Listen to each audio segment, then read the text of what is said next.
It's me, Joshua Lamb here, host of the Rollercoaster Fantasy Football Podcast. Not gonna lie, still don't love the name.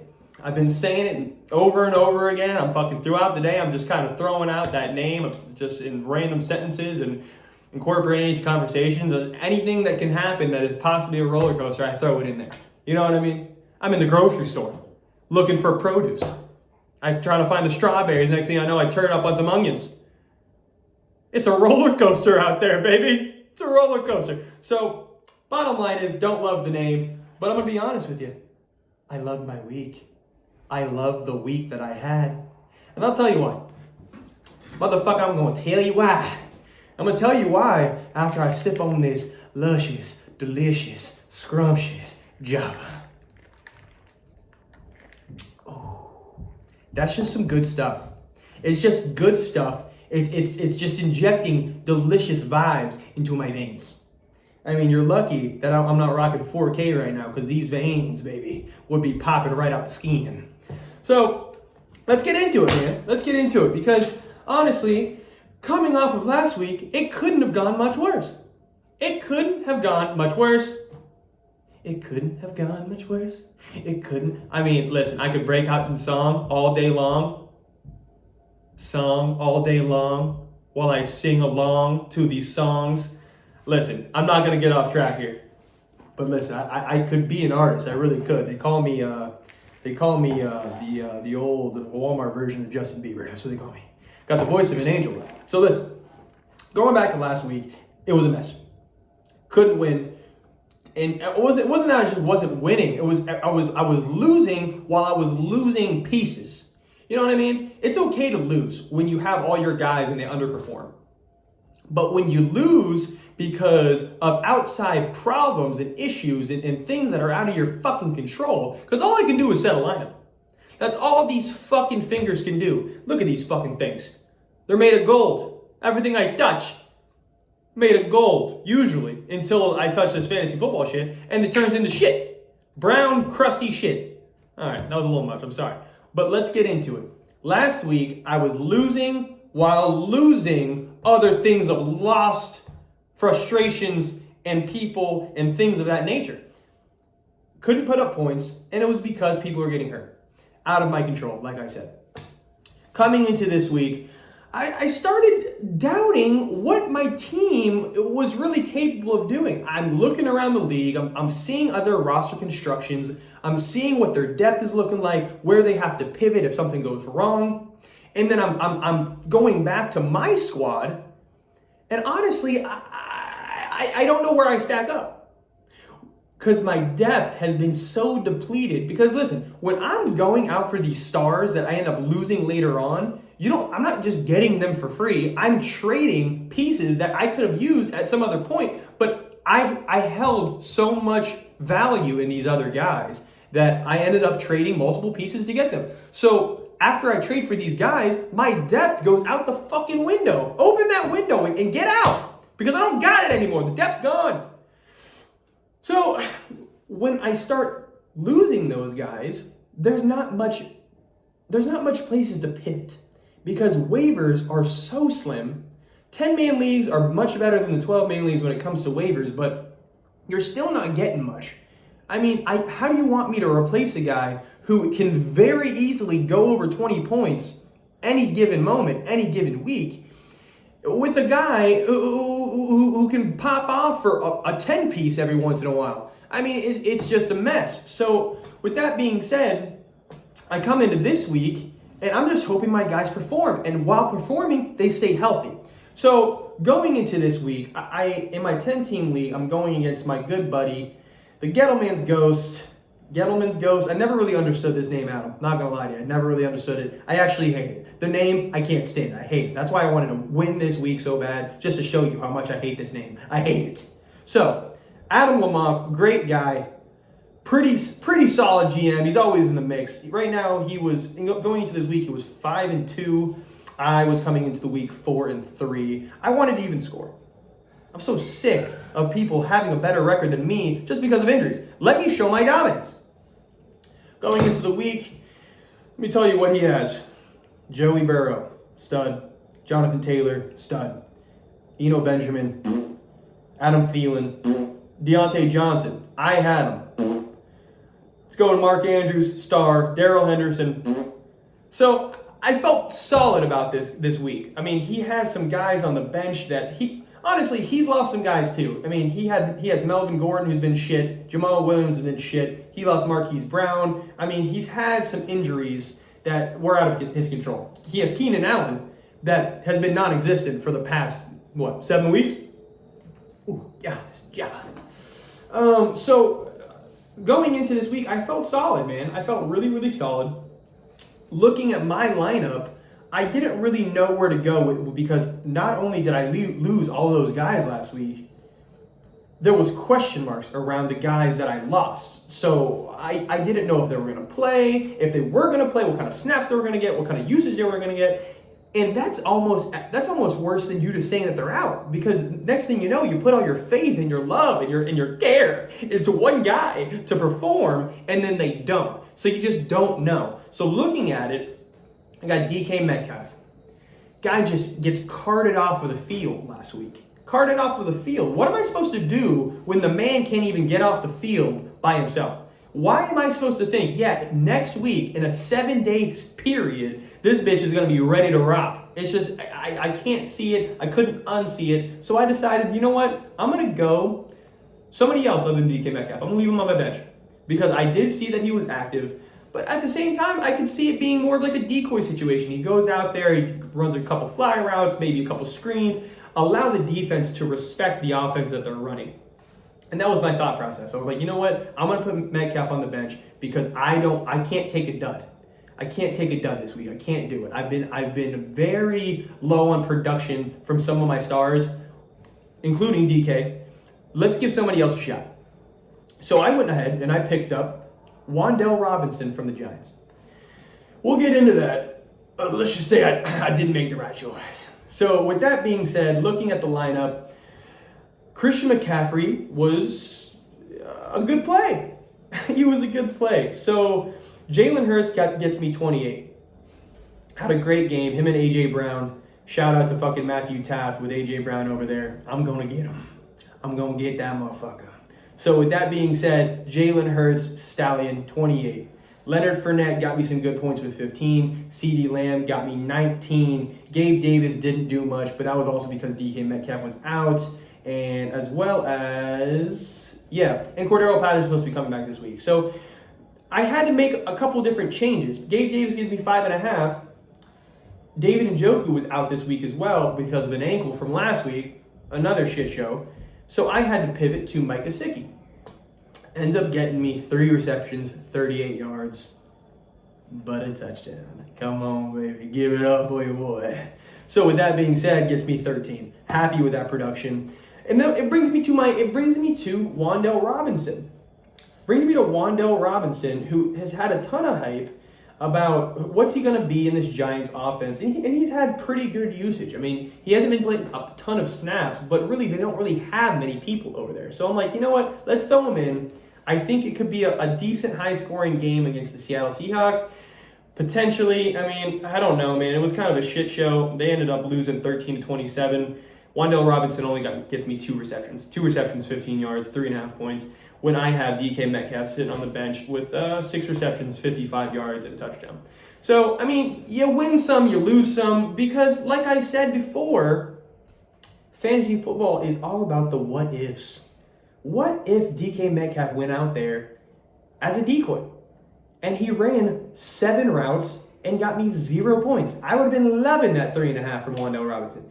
It's just what ifs. Wonder if Wan'Dale Robinson snapped for a 99-yarder. A 99-yarder. You know what I mean? It's just, you never really fucking know, all right? It's just playing the numbers. It's playing the odds. It's playing the goods. You know what I mean? And one thing that I do is I play them motherfucking goods. Only thing better than those goods is this motherfucking job.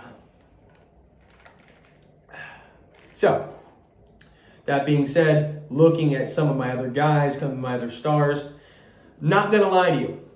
Once CMC, the news broke that he was going to San Francisco, I started getting a little worrisome. Because when it comes to Carolina and their weapons compared to the weapons that they have at San Fran. I mean, of course, Christian McCaffrey is going to get the ball 25 times a game with Carolina. And in fantasy, usage is king. You know what I mean? Touches are king. A lot of the time, it's not even how efficient the touches are. It's just, if they can get the ball a shit ton, they'll probably get you some pretty good points. And that was the whole reason that Najee Harris was good last year, because he just kept on getting the ball. Lowest efficiency in like the league, and he's sucking this year too. Thank God I got out of there without Najee Harris. I sold him outright for fucking JT and somebody else. Whatever it may be. Efficiency doesn't always lead to points. Usage usually does. I mean, it's just a small gray area in that point, because I was a little nervous that he wasn't going to get as used as much with the amount of weapons they have in San Fran. Deebo Samuel, Brandon Ayuk, they have Jeff Wilson, who's a good back. They got Elijah Mitchell that's coming off of IR. I mean, I just wasn't sure.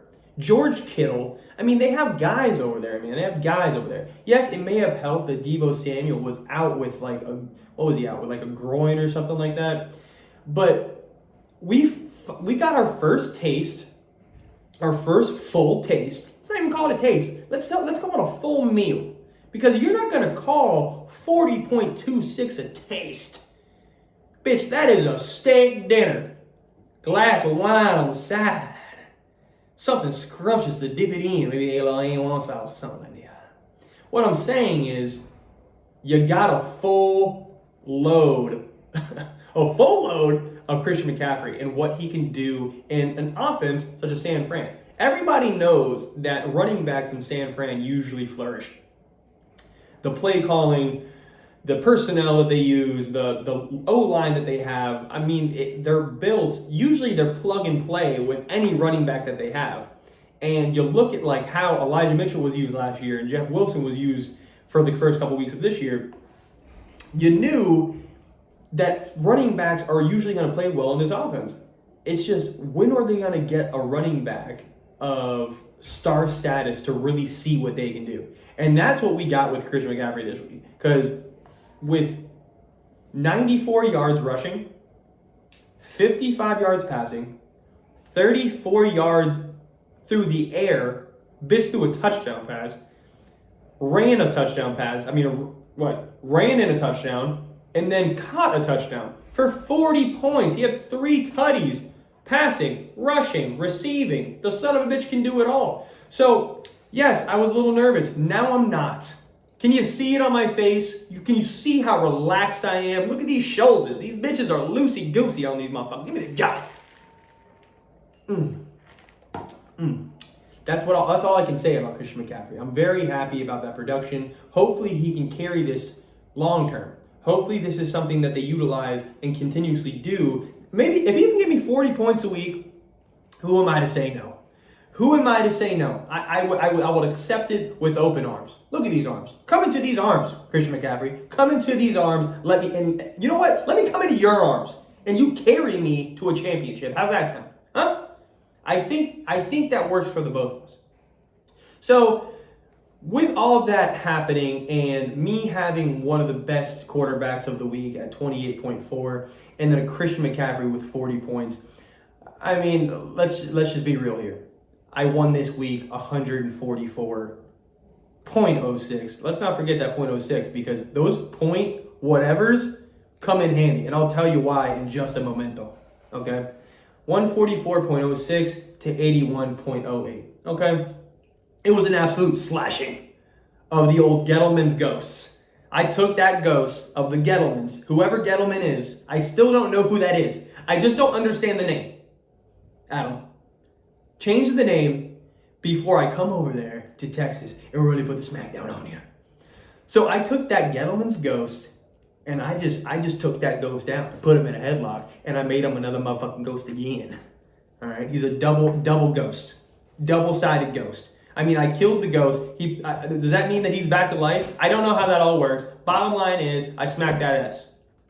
Felt really good about this week. And honestly, probably halfway through, the 4 o'clock games, I stopped looking at the score. I stopped looking at the score. I mean, Mark Andrews got hurt on the Thursday game, so I already knew I was looking pretty stout. Jonathan Taylor I have in my other league, so really watching him, I knew that my opponent's really not doing much. Benjamin was shit. Deontay Johnson's been shit. Darrell Henderson's shit. So I was feeling juicy. I was feeling downright juicy. And looking at how my guys were playing, I was very confident in this week. So really stopped watching after like middle through the 4 o'clock games. And I was feeling good. I mean, I was kind of on a downhill slope. I was sitting at 4-3 when I was at one point 4-1. I mean, I was on a 2-game losing streak. And I'm not going to say I'm DJ Khaled, baby, but I'm used to winning around here, okay? So with that being said, I was happy to get back on track. This week for waiver claims, I picked up Kadarius Toney, after he got traded to Kansas City. Listen, I have Cordero Patterson that's supposed to be back this week. Unfortunately, I got CeeDee Lamb and Christian McCaffrey on bye this week, so I gotta plug and play a little bit this week, especially going against a guy that's coming into true form, and that's Matthew Taff, and he's been playing damn well. So I'm gonna have to try to piece together a little bit of a team this week with the buys that I have with some of my horses. But yeah, Kadarius Toney, we'll see how that plays out. I mean, if you can give me some Tyreek Hill level numbers, I will take it. So we'll see how that goes. I still got Gus Edwards on the bench. Picked up Deion Jackson because Jonathan Taylor tweaked his ankle a little bit again this previous week. He only gave me 5.5, but he tweaked his ankle, which I did not like. And if he's out this week, Deion Jackson's an automatic starter. You know what I mean? He could come in and give you 20. And that would be prime time. And that's a problem that I might have. And the thing is, I don't want question marks throughout the week. If he can't go, and this is because I have his backup. If he can't go, leave him out. Tell me that he's going to be out. And then I can plug in Deion Jackson right off rip. I mean, I would be thinking otherwise if I didn't have Deion Jackson. But for a guy who has both, and I don't want to see his usage go down because of his ankle, and then I have Deion Jackson on the bench, and it's like a double-headed fucking monster of just dog shit, just don't do it to me. If he's not going to go at 100%, leave him out. Deion Jackson has been, honestly, fire when he plays without fucking Nyheim Hines, who's been traded, and fucking Jonathan Taylor, who was out a couple games. So, that being said, I like what I have there. I'm not super confident in this week because of the buys that I have and some of the guys that I'm about to plug and play. And I mean, I'm missing some key guys, and it should be interesting to see how they perform. But that's pretty much it for the 10-team league. So let's move on over to the 12-team league, who I've been kind of down batted. Not gonna lie, it's been a struggle for the J-Chip Love Nuts. I couldn't secure a win, man. It was either injuries or underperformance. I didn't know what to do. I didn't know what to do, man. So I started off 3-1. I lost 3 in a row. Brought me to 3-4. I mean, God forbid, I did not want to go to 3-5, man. I did not want to dig out of that hole. I didn't want to do it. I refused. So looking at this previous week, I was going against my buddy Tyler Maneris, just a gem of a person. Love that kid. Tyler, you're watching. I love you, brother, but I needed to smack that ass this week. I had no other choice. When I say I needed to smack that ass, it doesn't have to do with the results that actually came about, but in my eyes, what my intentions were to smack that ass. That's what I needed to do because I could not go to 4-4. You are also 2-5 at this point. I'm like, I can't lose. This is my chance. And honestly, looking at his team, before the week started, he kind of had some holes there. He was like, he didn't have Justin Jefferson playing yet. He wasn't inserted in his lineup. I think Clyde Edwards-Helaire was on a bye. He was still in his starting lineup. I'm not gonna lie to you. I mean, this might sound like shit because as a true competitor, I want everybody's best. Not their best, maybe decent, but if he could give me like a person on a bye starting and kind of give me a leg up, that would have been nice, especially when I'm 3-4 and I'm kind of struggling at this point with this fucking team. I mean, I couldn't get production. I couldn't. It was really, really frustrating. And looking at it, starting off on Sunday, he made his changes. Brings in Justin Jefferson, brings in DeAndre Swift after being hurt for a while. But then he takes out DJ Moore. If you watch Sunday, there's significance to this, but he pulls out DJ Moore.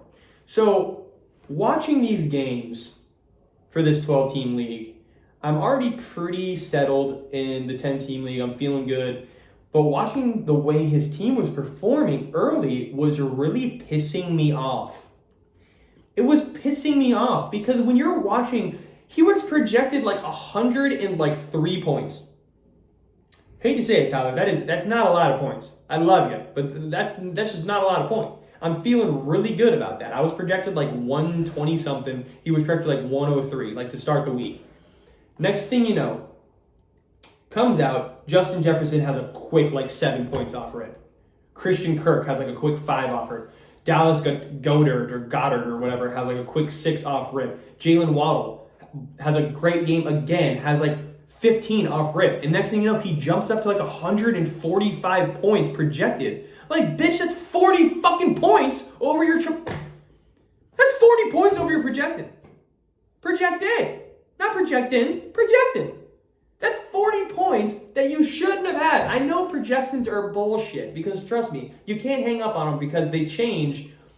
The guy can be on the sideline because the other team has the ball and their projection is going down by the second. So it's bullshit. Yes, I mean there's a little bit of significance to it when you're projected like a ton of points compared to someone that's not projected at all. I mean, yes, it makes sense sometimes, but you can't be hung up about it. But 40 points over projected, that's a lot of fucking points. All right. So to go from 103 to like 145 when I'm still projected 120, I'm like, fuck, bro. Why? He's 2-5. He's 2-5, and he's about to snap on me?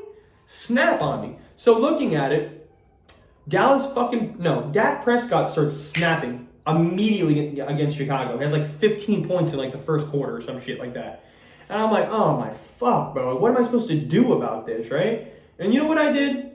And I said this in my last podcast. If you have situations and problems that are going against you as a man, you're supposed to take them on, you smack them. You smack them, you smack their ass, and you put them down. That's what I did. I smacked that ass, and I brought in the stallions, the studs, the magnificent stars. DeAndre Hopkins, you son of a bitch. I picked you up for a reason, and the reason was to get me 33.9 points for this week. That's why I did it. I knew at some point the bitch was going to have to pop off for me, and he did it this week. Fucking 4 points. I fucking love it. You see the fucking love on my face that I have right now? Oh my God, watching it was magnificent. So, sorry, I got to tone it down. Jesus Christ, let me tone it down just a little bit. So watching it, man, I started getting some decent production on my guys, man. I think like Amon-Ra St. Brown, he wasn't doing too hot, and then he finally started getting some points on the board. He only ends up with 14, but like when he only had like 3 in the fucking third quarter or some shit, ends up with 14, I'll take it, you know what I mean? So Kyle Pitts, another strong game, 19 points, 5 receptions, 80 yards and a touchdown. He's starting to pay off a little bit, coming back into his own. Cordero Patterson is coming back this week. Hopefully it opens up the offense a little bit, and he starts balling out for me.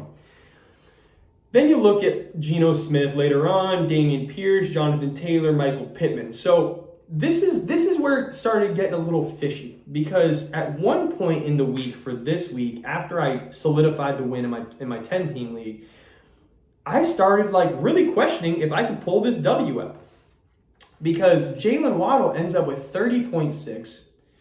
Justin Jefferson, thankfully, he simmered down, only got him 16.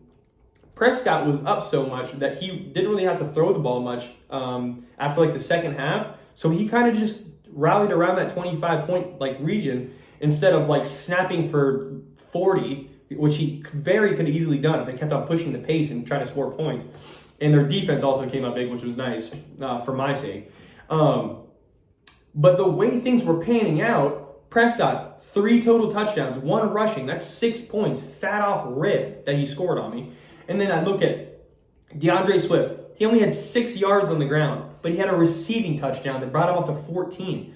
And then I look at fucking Jalen Waddle has 2 touchdowns. It's just like, his guys were performing in a way that like were like carrying the production that he was getting, even though the production was minimum. Like Michael Carter only had 26 yards on the ground, but he got him 10 points. Like the touchdown saved Swift. Like things of that nature were really fucking me, right? So I wasn't feeling very confident, man. I'm not gonna lie to you. Looking at how my squad was performing, I wasn't feeling super confident. So going into the 4 o'clock games, that's all we had left. We only had 4 o'clock games for these guys left. I think I had Jonathan Taylor, Dameon Pierce, Geno Smith, and Michael Pittman left. I believe so. And I'm like, okay. I mean, I had a chunk of points to make up. I think he already was at like 128 or something like that, and I only had like 70 or something like that. But I was still projected like around his amount. I just needed my guys to perform. And that's one thing that scares me about these guys. It's because Jonathan Taylor might be projected 17, but he hasn't really been playing that well. Oh, I need a sip. It's getting hot. He hasn't really been playing that well.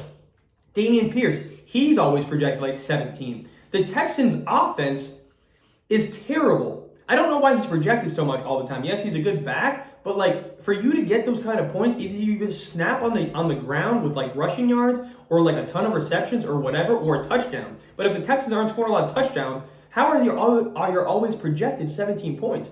So I was a little nervous about it. Michael Pittman was going in with a quarterback that's first start of his career.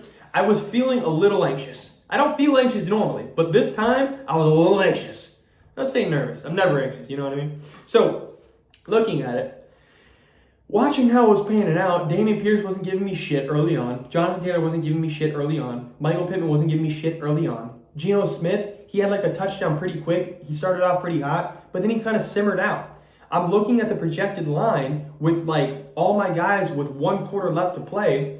I'm still down by like 25 points, and I'm projected to lose by like 10. I'm like, oh my fuck, bro. I thought I was gonna be okay this week. But he ends up with 134.6 points. That's how many points my opponent had. Sweet Menares. With about a quarter left, Dameon Pierce only had like 6 points. Jonathan Taylor only had like 5 points. Michael Pittman only had like 7 points. Geno Smith only had like 10 points, right? So I needed some production. Let's go over the last quarter. With like 2 minutes left, I get an alert saying that Geno Smith just threw a touchdown. I was like, okay. I mean, I'm not gonna get my hopes up here. At this point, I pretty much given up on the week. I was like, I don't know how unless something crazy happens, I'm probably gonna lose. I had to breathe a little bit because I was about to lose my shit because I was about to go to 3-5. And I don't know if I told you guys this, but we have a golf trip that we go on, and whoever's last in the league, I mean, I wasn't going to be last in the league with 3-5, but still, whoever's last in the league, you have to wear a fucking, like, skirt and play golf, like, the whole trip. I didn't want to do that. I'm sorry. I have great legs, fire legs, toned, sexy legs, but I didn't want to wear a skirt the whole time and just get a weird draft on this sack nonstop. So I was a little nervous, man. I just didn't know how I was going to pull out this win. Geno Smith throws a touchdown. With 17 seconds left, Dameon Pierce gets a swing pass and scores a touchdown. So I see that. I'm like, what's going on here? So I look at the projected. Next thing I know, I'm like projected like 125. He was projected like 130. And I was like, okay. I mean, I'm still in the mix. Like, we can potentially make this happen. Then Jonathan Taylor fumbles. I'm like, oh, you got to be fucking me. Right? 2 points off the board. I'm like, Jesus Christ almighty.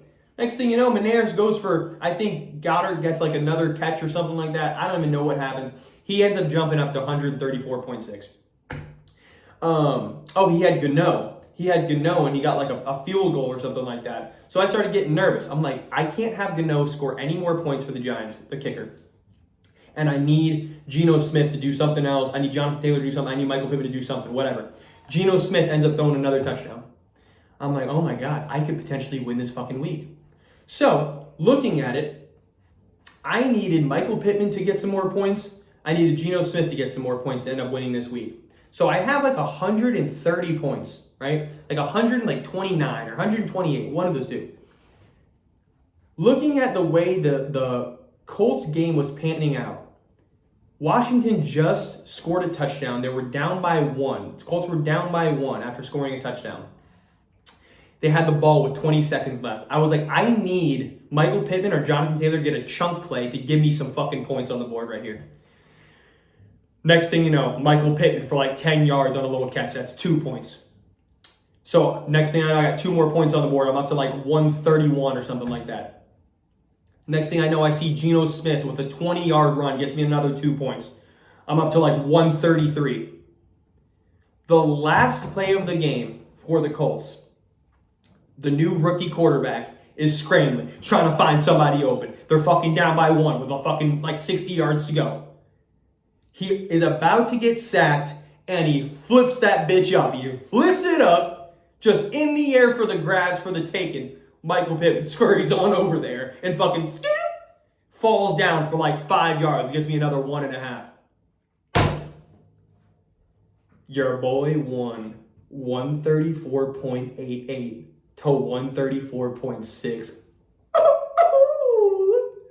You don't know the type of just weight lifted off these burly, thick shoulders. And listen, these shoulders can hold a lot of shit. That's a lot of weight these shoulders can hold.